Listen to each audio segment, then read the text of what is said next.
The views and opinions expressed in this podcast by the host and or the guest do not necessarily reflect the views of the host and or Paranormal Buzz Radio and or its sponsors. Use of any material produced by Paranormal Buzz Radio without express written consent is prohibited. Paranormal Buzz Radio will not be held responsible for you holding your knees, crying, and rocking in a corner in a puddle of your own urine, or being beheaded by a group of children in a cornfield. In fact, if you come across a group of children in a cornfield, we promise to make fun of you as you run away screaming in terror.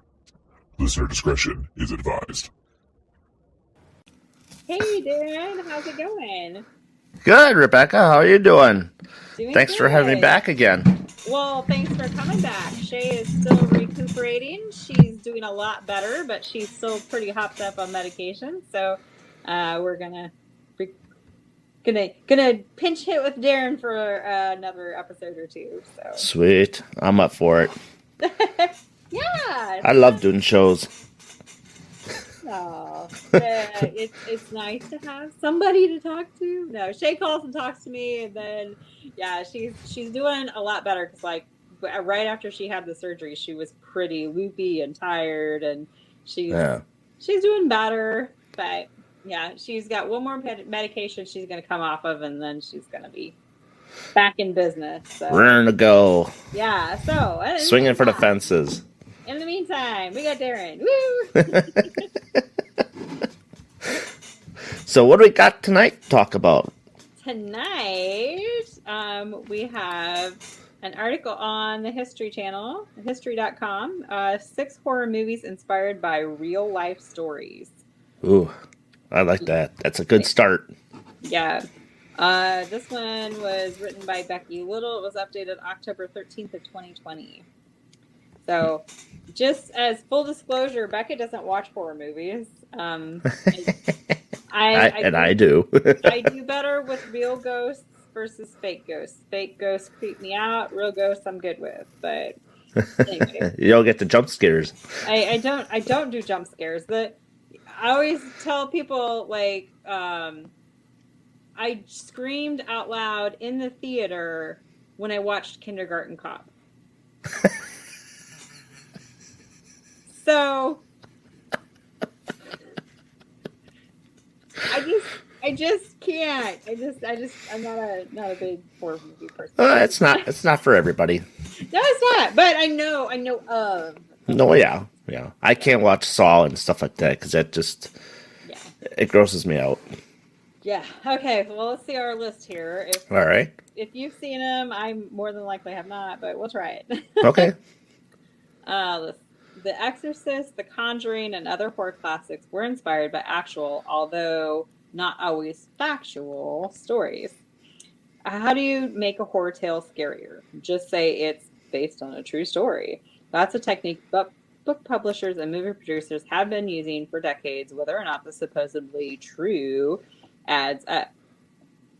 Some movies are inspired by what might be called real hoaxes, made-up stories that people have believed. Others draw inspiration from unexplained behavior or folklore. Read about how the story of a troubled teen inspired a movie about demon possession, how a series of hoaxes launched a major movie franchise, and how a centuries-old folklore about disease gave way to a classic Hollywood villain. All right, this one I have seen. I have seen one! Nosferatu, 1922. I've seen clips of it. I have not seen it fully. Yeah. But it's a silent film, ain't it? It is. It is a silent film. Yeah. Classic. Mm-hmm. Classic film. The 1922 German film Nosferatu, A Symphony of Horror, is basically an unauthorized knockoff of Bram Stoker's 1897 novel Dracula. The filmmakers couldn't get permission from the late Stoker's estate to adapt the book, so they made certain changes. Instead of Count Dracula, the main villain is Count Orlok. Copyright drama aside, stories of undead beings feeding off the living have been around a lot longer than Stoker's novel. The modern idea of vampires likely evolved from old European folk beliefs. Before people understood how diseases spread, vampirism may have been a way to explain deaths from the plague, tuberculosis, and other unseen maladies that ravaged communities. I know a lot of the tuberculosis deaths they did think, especially in New England, they thought they thought tuberculosis deaths were vampires. Yeah, now well, tuberculosis. Now they had to, uh, they were outside, right? Well, they would get weaker and weaker and weaker, and then they'd find a pass away, and then somebody else in the house would get sick, and they'd get weaker and weaker and weaker. Mm-hmm. And nothing they were doing was making any difference, and they couldn't get better. And so, yeah, I was a vampire. Yeah. So That's man, that's interesting. yeah, different regions had different ways of stopping vampires. In Romania, one remedy was cut off the heart of a suspected vampire, and in other words, a cadaver, and burn it to ashes. Some have speculated Stoker's Dracula was placed on Vlad the Impaler, aka Vlad III Dracula, a 15th century ruler of Wallachia in Romania. In Stoker's research notes for Dracula, he recorded that Dracula means devil in the Wallachian language. However, scholars suspect he appropriated the name without knowing very much about Vlad. In any case, there was already a lot of vampire fiction by then. Lord Byron's epic poem, The Gyre? I don't know. I don't know. I don't think I want to take a stab at that name either. I don't know. Lord Byron's poem, I think that's probably from 1813, and The Penny Dreadful Varney the Vampire. Oh, I kind of want to read that one. 1847. Ooh, and the lesbian vampire novel Carmilla, 1872. Yeah, wasn't there okay with Vlad, and then wasn't there and Leah did the same thing? Who drank? Mary Shelley? Yeah, Maybe. was it Mary Shelley? Mary Shelley, she wrote Frankenstein. No. Okay, so then there's there's another one that she had a castle, just like Vlad had a castle. Oh, yeah? And then she would, I can't think of her name, top of my head. She would kill other women that wanted to take over her power, I believe. Oh. And then she would drink their blood. Interesting. Yeah. Shay would probably know more than I would, but yeah, I think there's a woman just like Vlad, a lady version. I'll have to look into that. That sounds interesting. Mm-hmm. Okay, next one. I know of this movie, but I haven't watched it. Okay. The Exorcist, 1973. Yes, that's a good movie. Yeah. Like I said, I know of it. It don't quite scare me anymore. Oh, yeah? No. I've seen it too many times, or now I start laughing at it when I'm watching when she's bouncing back and forth in the bed. Not one for your kids, though, I tell you that. Yeah. In August of 1949, the Washington Post ran at least 2 stories about a 14-year-old boy's exorcism in Maryland. In one, the newspaper reported the boy broke into a violent tantrum of screaming, cursing, and voicing of Latin phrases, a language he had never studied. The story inspired author William Peter Blady's 1971 novel, The Exorcist, the basis for the 1973 film, in which a young Linda Blair projectile vomits pea soup. In reality, the boy who inspired Blair's character was probably troubled, not possessed. These are killjoy people right here. Because, I mean, I don't know. Okay. A Marylander named Mark Opsonasnik. Okay, that's a bad. I didn't say that right. Another name I don't want to try. Sasnick? I don't know. Who didn't buy the story, investigated it, and published his findings in Strange Magazine in 1999. That guy identified the boy in the story and interviewed people who'd known him, though he did not release the boy's name, and concluded the boy likely had psychological problems and was mimicking the priest's Latin. In an interview with the Washington Post in 1999, the Opsasnick, I don't know, acknowledged that although he was fascinated by his discovery, few other people would probably care. And indeed, when the Post reached out to a man who lived next door to the house where the exorcism had supposedly taken place, he replied, "I don't really care about that." I do know this story. This kid actually was from St. Louis, Missouri. Yes, And he had an absolutely. exorcism performed on him in a hospital in St. Louis before he ended up in Maryland to have another exorcism performed. Right, right. So, And in the end, actually, what happened was that the priest that performed an exorcism on the boy ended up turning around going into a mental asylum for the rest of his life. right, right. Yeah. Said And obviously I these think they people kept are. him in St. Louis as well. I think so too. Yeah. No, no. Anyway, But the story takes place out in uh, Pennsylvania well, or Washington D.C. Pennsylvania. Washington D.C. I Sorry. don't know. I don't know. Yeah, skeptic people. What do they know? Right. Um, okay, so the next one I have heard again. I have not watched this movie. Um, The Amityville Horror, 1979. Oh, you're missing a good one. I know all about this one. I know It's not gory. but things jump out at you, right? Uh, it's more of audio, like scream of a cat, I don't like know. it breaks away to a screaming cat, and like it's that type of deal, or um, he kicks something or something like that. It's it's more. I might try. I do know this story. I do know this story Yeah, pretty it's more well. psychological than anything else because you're dealing with a haunted house now. Yeah, because I've read the books about this. But Yep, I anyway, own the book. Yep. on November 13th, 1974, 23-year-old Ronald Butch DeFeo Jr. murdered his entire family in their sleep. Hmm. 1 year later, the Lutz family purchased the house in Amityville, New York, where the horror took place. Parents George and Kathy Lutz then claimed that they experienced shocking paranormal phenomenon in the house.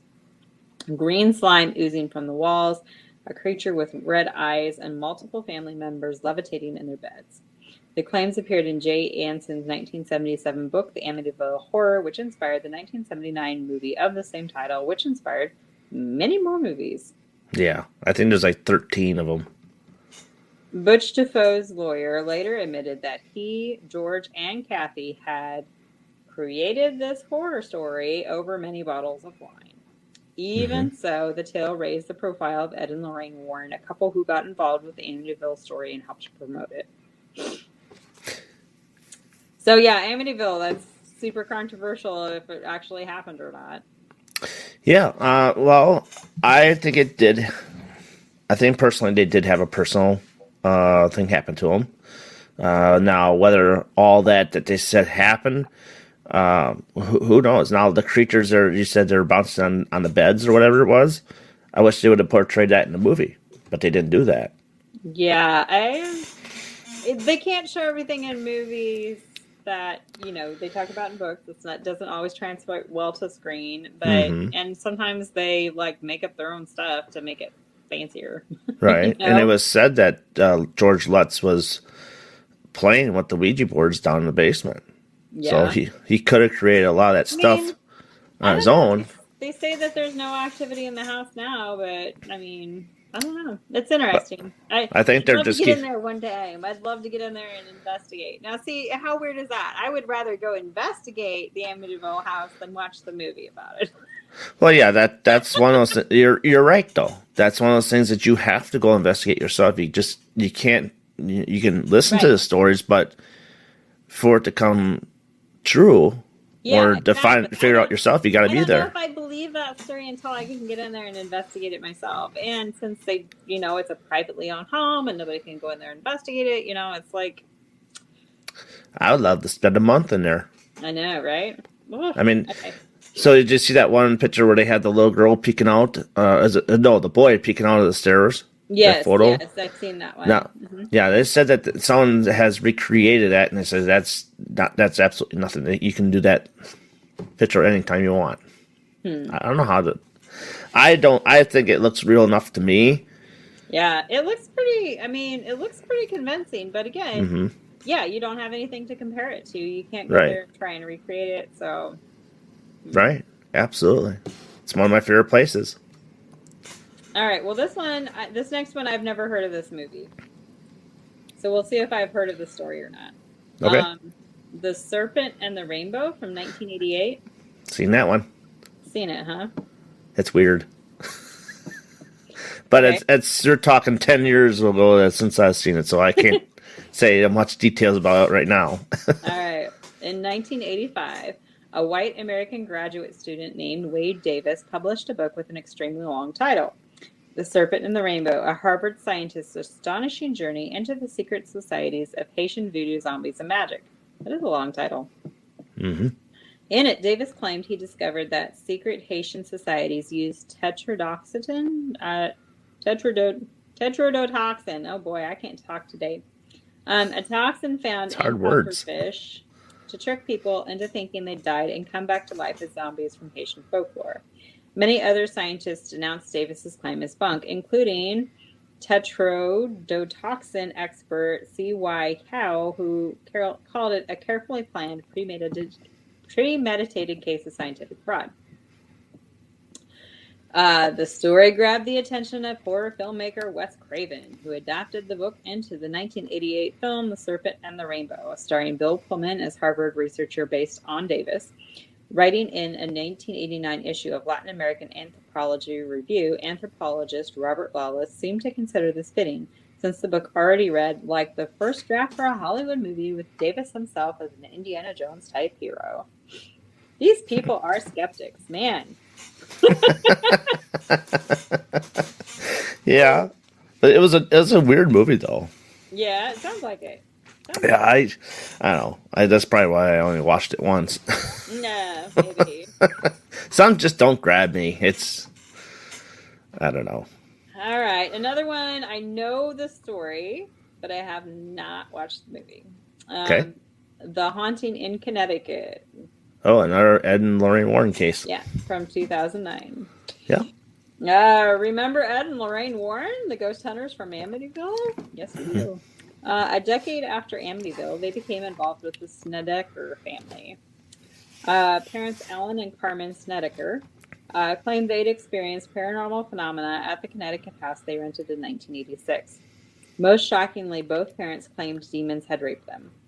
Part of the modus operandi of the Warrens was to solicit help in publicizing these stories, Radford explains. The Warrens hired a horror novelist named Ray Garton to write a book about the Snedekers' haunting, but Garton soon realized that a lot of the information wasn't making sense, Radford says. These people are hard skeptics, man. Yeah. I'm telling you.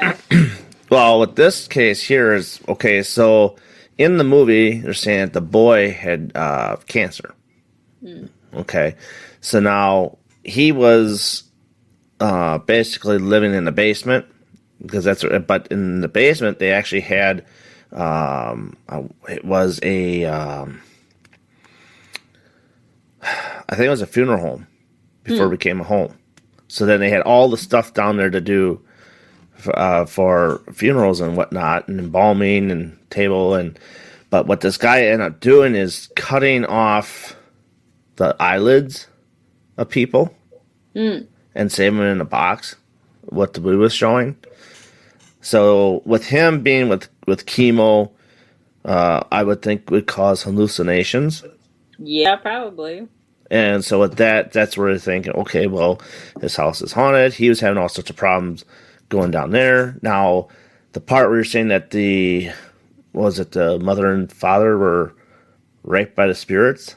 Mm-hmm. So now that, I didn't hear anything about that in the movie. Yeah. He was actually, the father was a drunk in the movie. Interesting. Mm-hmm. Yeah, it's a good movie, but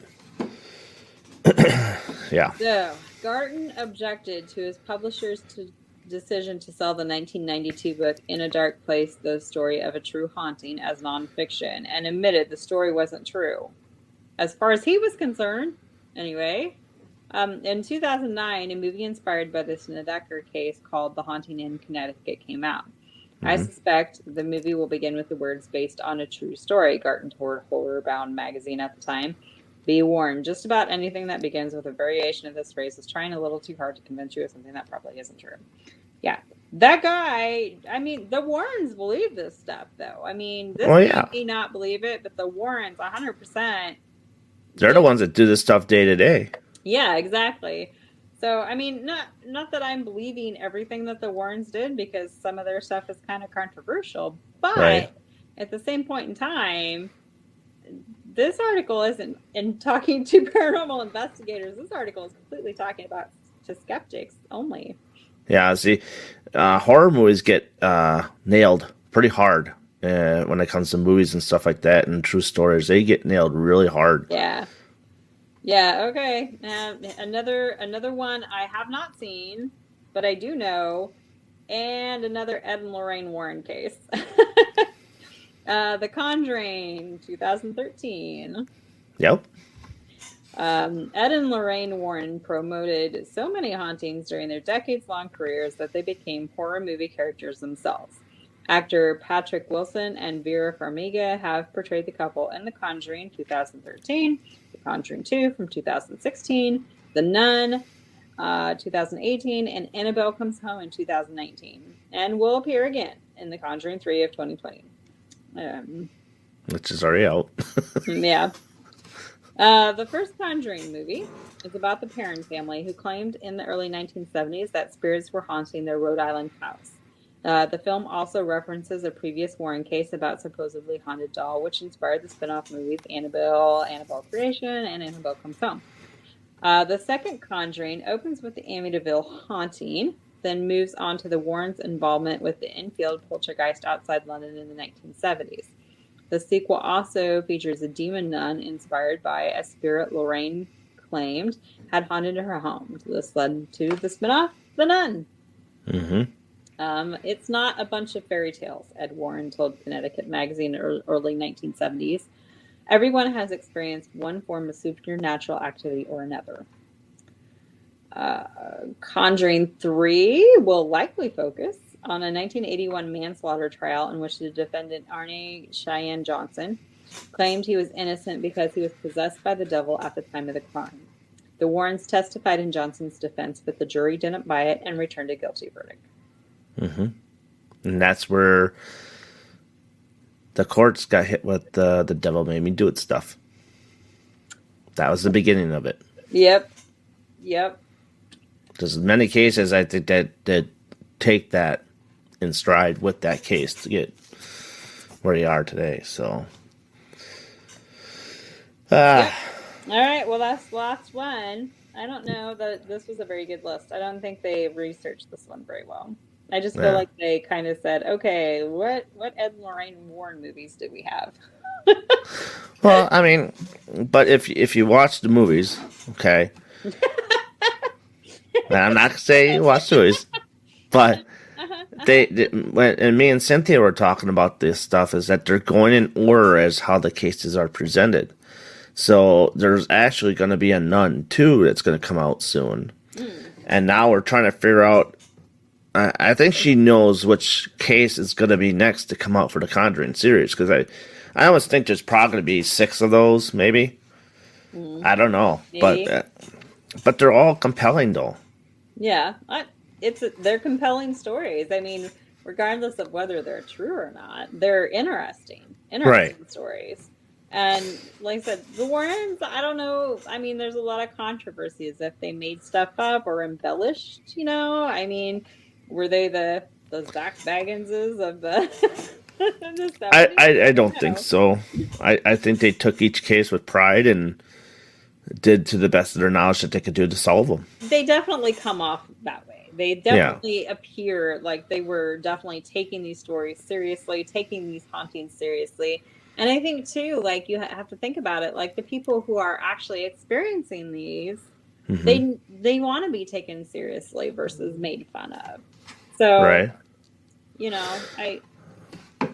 I wish they were both still alive, where we can interview them and just pick their brains.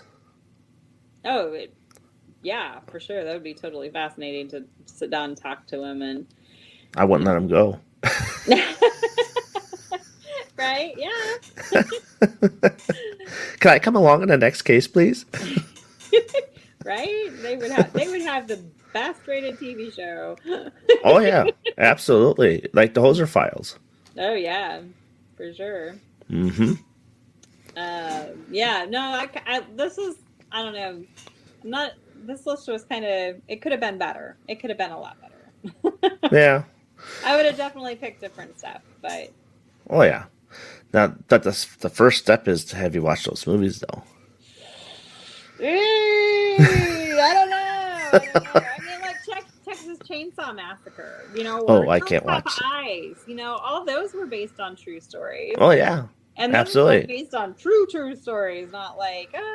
Well, the Texas Chainsaw Massacre is based off the Agin story here in Right. Wisconsin. Yep. Exactly. Agin and Hills Have Eyes. That was a true story too. Yeah. I mean, Now, I'm not sure where that one was based out of, though. Was it like more of a Virginia or something like that? I'm not positive. I want to say West Virginia, but that may be stereotyping. Right. Right. But yeah, that's there's a lot of other stories they could have put on this list, I think. Yeah, they had to come up with a quick article real quick, I guess. I guess. Slap that one together for Halloween. Let's talk about some of these Conjuring movies. Right. I bet you Shay's in the background just screaming. I know that one. This is what happened. Yeah. Oh boy. All right. Well, I think that wraps up another episode. So, whoop! Thanks for coming on, Darren. And absolutely, this is a lot of fun. You're hitting a lot of topics that I like to talk about. Yeah. So I thought that would be a good one for you. Oh, absolutely. Well, so Rebecca, you want to tell everybody where they can find you? I last time I did Cambry, I'm Cambry House and Farm about everywhere, CambryHouse.com, Facebook, Instagram. And then we also have a Facebook group for the Exploring the Unknown podcast. So it's Exploring the Unknown with Breck and Shay podcast or something like that on Facebook. And so you can come and talk to us in the group. Volunteer for sacrifice as being my co-host, pinch hitting, or you can talk about the articles or make fun of me because I haven't seen any of these movies. So, hit us up in the Facebook group and get updates on Shay and how her surgery's gone. So, yeah, just turn all the lights on and watch them. I don't know about that. So tell them who you are, Darren, and how they can find you. Hi, I'm Darren Buss. I actually have a show on Spreaker as well, which is the Paranormal Bus Stop, which is on every third Monday of the month. You can reach me at Instagram at dbus1000 or mgs20.20. Facebook, Darren Buss, MGS Paranormal. Let's see, what else is out there? Twitter, dbus1000. Yeah, that's where you can get a hold of me. Yay! Find Darren, talk to him. Oh yes. Hey, you know what? I'll bring you on for an episode of Paranormal Question of the Day. Yeah, there you go. Which is now available on Spotify. Woo! Awesome. So. All right. Well, thanks, Darren. Thank you.